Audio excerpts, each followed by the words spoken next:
2 साल से अधिक समय पहले कूनो नेशनल पार्क में छोड़े गए 2 दक्षिण अफ्रीकी चीतों प्रभास और पावक को आज एक नया आशियाना मिल गया है।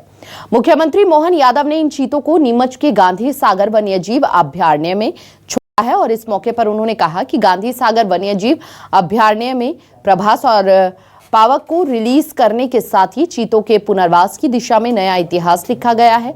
एमपी के सीएम मोहन यादव ने रविवार शाम को दोनों ही चीतों को बसी गांव खेमला से अभयारण्य में छोड़ा। उन्होंने कहा कि यह हमारा सौभाग्य है कि पूरे एशिया में चीतों की आबादी को फलने फूलने के लिए सबसे अनुकूल परिस्थितियां हमारे देश में मौजूद है। उन्होंने ये भी कहा कि ये इलाका संसाधनों से भरपूर है।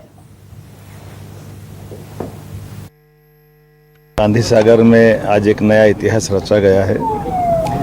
चीता पुनर्वास की दृष्टि से गांधी सागर अभयारण्य में आज 2 प्रभास और पावक हमारे 2 चीतों को छोड़ करके इस चीता अभयारण्य को जीवित करने का प्रयास हुआ है। मेरी अपनी ओर से प्रदेशवासियों देशवासियों को बधाई।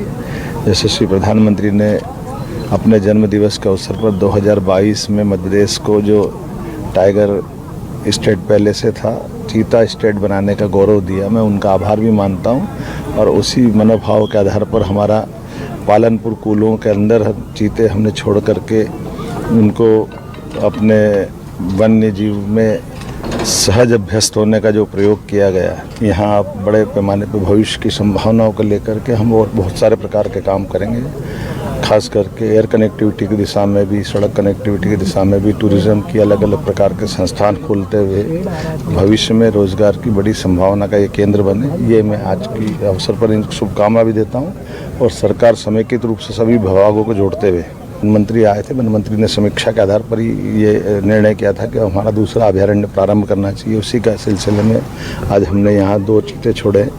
मई माह में 4 चीते हमको और मिल रहे हैं बोत्सवाना से और वो जो 4 चीते हैं कोशिश करेंगे कि इसी अभयारण्य में हम छोड़ें। कुल मिलाकर के अगले 1 महीने में फिर 4 छोड़ते हुए 6 चीते होंगे।